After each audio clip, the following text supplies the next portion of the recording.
በነገራችን ላይ መጋባት ግድ አይደለም። የግድ ሰው መጋባት አለበት የሚል ግዴታ አይደለም። እና ሁሉም ሰው ማግባት አለበት የሚል ግዴታ የለም፣ በመጽሐፍም የለም። እውነት ለመናገር እኔ እንግዲህ መጽሐፍ ቅዱስ መምህር ነኝ፣ እዚያም ግዴታ የለም። ሐዋርያው ጳውሎስ እንዲያውም አንድ ቦታ ላይ ሁላችሁ እንደኔ ብትሆኑ ወድ ነበር ይላል ላላገቡት፣ በተለይ በአገልግሎት መስክ ላይ ለተሰማሩ ሰዎች። ግን ይሄ ለሁሉም አይሆንም ይላል እሱ ራሱ። ይሄ ለሁሉም አይሆን ለተሰጣቸው እንጂ ይላል። ይሄ ለተሰጣቸው እንጂ የሚለው ኮንሴፕት ምንድን ነው?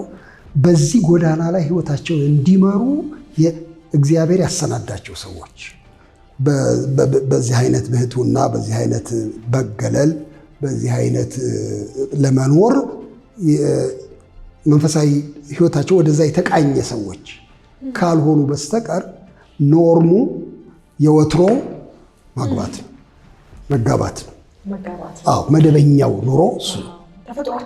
ተፈጥሯችንም እንደሱ ነው፣ በቃ የሚለው እንደሱ ነው። እና እግዚአብሔርም ሲሰራንም እንደዚሁ አድርጎ ነው የሰራንና መጋባት በጣም ኖርማሉ ነው። አለመጋባት ኤክሰፕሽን ነው። አዎ እሱን ይሄንን ኤክሰፕሽን እንደ ኖርም መቁጠር ግን ተገቢ ነገር ነው ብዬ አላስብም። በልዩ ልዩ ምክንያት ሰዎች ላያገቡ ይችላሉ፣ ልንፈርድባቸው አይገባም።